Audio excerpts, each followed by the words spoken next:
Bem, dando prosseguimento na questão 124, mais uma questão que traz aí um estímulo visual, um cartaz que foi feito por uma empresa para fazer contratação de um tipo específico de funcionários. Embora não apareça o nome da empresa, o cartaz deixa algumas coisas bem evidentes. Eu vou ler só o começo do cartaz, porque o título é Queremos seu talento exatamente como ele é.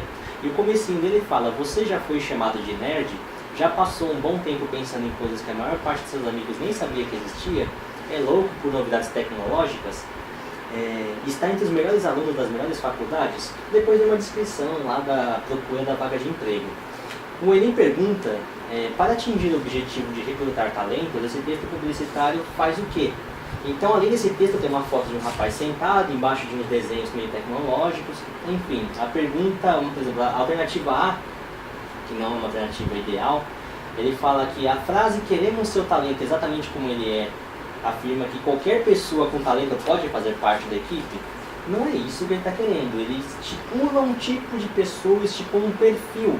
Não é porque você tem que ser como você é que você pode vir para a nossa empresa. Ele quer um tipo de específico de pessoa, inclusive ele já começa fazendo perguntas que levam a isso, né?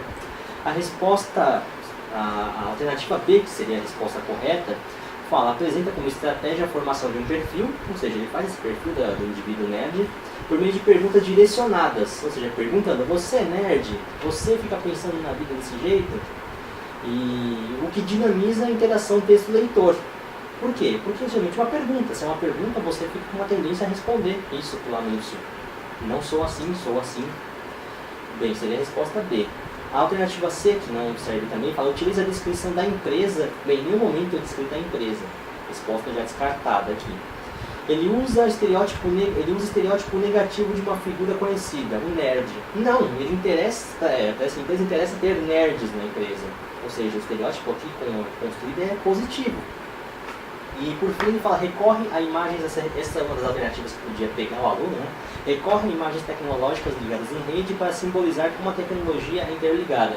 Sim, você tem lá um monte de imagens tecnológicas que vão em direção à pessoa, ao tablet que ela está lendo, mas assim, a questão é o texto publicitário, ele é bem específico.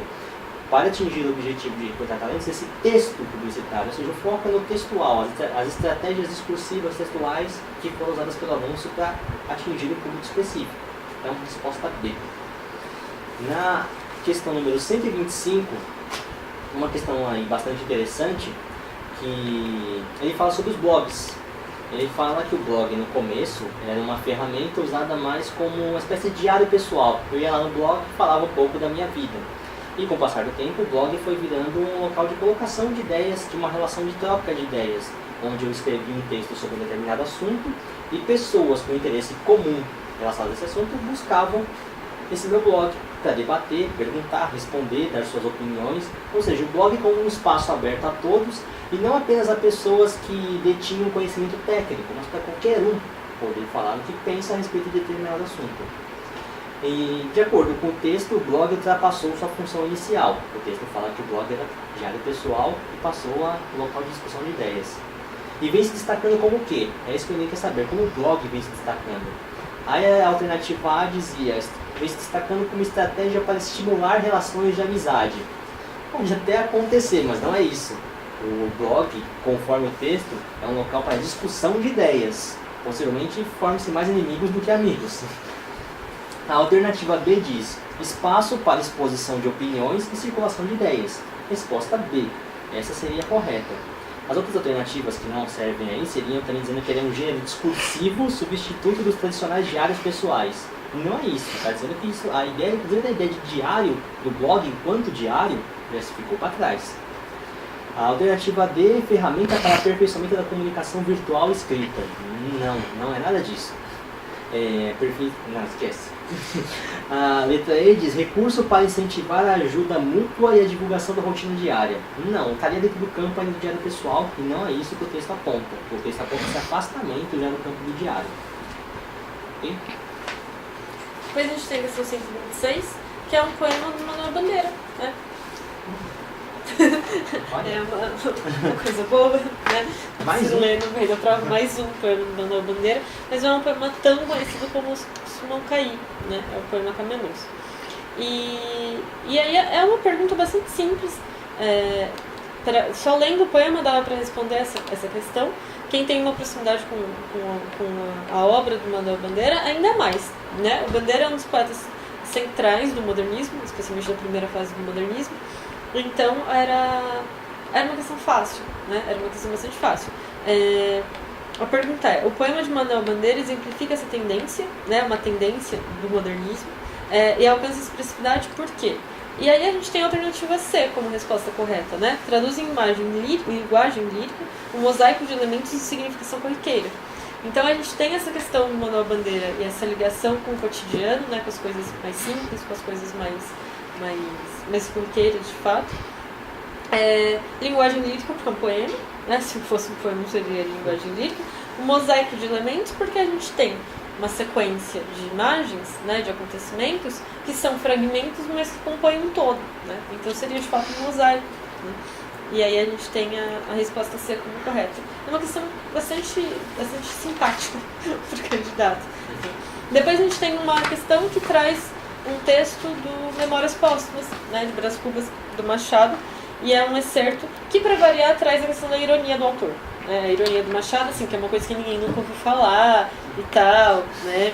Mas é super difícil de perceber e tal. Então era isso. Aqui a gente precisava entender essa composição do Cotrim, né? Que é o cunhado do Brás Cubas. E ele está então formando a imagem desse personagem. E aí a gente precisa entender, né, que nem tudo que ele fala a gente realmente entende daquela maneira, né, mas que ele mesmo vai colocar algumas contradições no que ele diz, não em relação à informação, mas ele diz uma coisa e a gente vai compreender outra, né. Então, ele tenta explicar aqui o que levaria o Cotrim a ser um personagem, a ser uma figura violenta em relação ao tratamento com o escravo, né, com o homem escravizado. Só que ao mesmo tempo que ele coloca isso, de alguma forma a gente sabe que essa colocação dentro desse contexto, dessa forma, não me explica de fato esse tipo de comportamento. Há um né? choque forte entre a enunciação e o enunciado, né? O enunciado diz alguma coisa e a enunciação está cortando isso. Então ele coloca como sendo uma barbárie, né? A explicação é da barbárie, mas de alguma forma parece que existe uma... Né? Não, mas ele fez aquilo porque era o contexto social, a relação da época e tudo mais, né? Como se isso diminuísse. Mas de alguma forma, dentro do próprio contexto, ele nega tudo isso que ele está dizendo, né? Então, é uma questão um pouco mais difícil se a gente comparar, por exemplo, o anterior, né, do poema do Bandeira, mas não era uma questão impossível de responder, né? Até pela questão das próprias alternativas. A gente tem como resposta correta a B, a alternativa B, atribuir a efeito de relações sociais a naturalidade com que Cotrim prendia e torturava os escravos, né? Quer dizer, então, por ele ser um homem branco, senhor, né, da classe alta e tudo mais, como se fosse natural ele fazer isso, né? Como se as explicações desse comportamento, né, que ainda tem a descrição aqui, habituárias de certo modo a um trato um pouco mais duro que esse gênero de negócio requeria, né? Então ele era de fato bastante violento em relação ao tratamento com... Ou seja, ele não era mal, era o contexto que fazia ele ser mal, né? Era o contexto, mas a gente percebe de alguma forma que o próprio texto nega isso, né? Então é uma ironia do autor.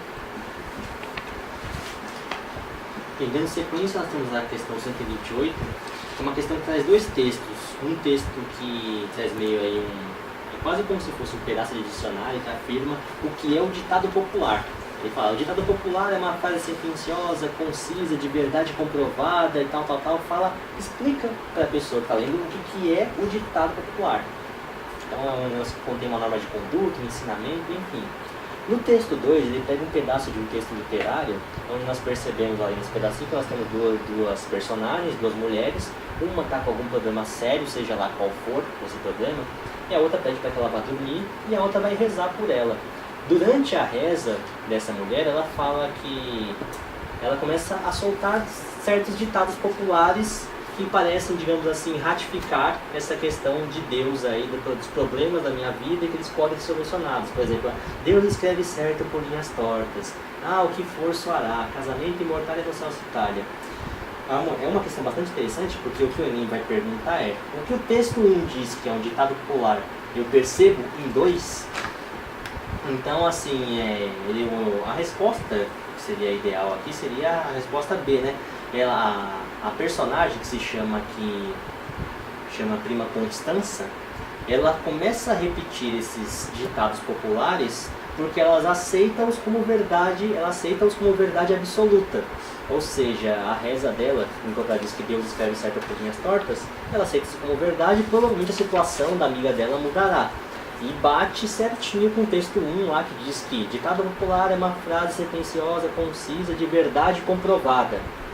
Há outras alternativas aqui que o Enem tenta brincar com as possibilidades, fala que ela considera como uma orientação divina, não tem nada com divino, ou como algo que pode solucionar um problema.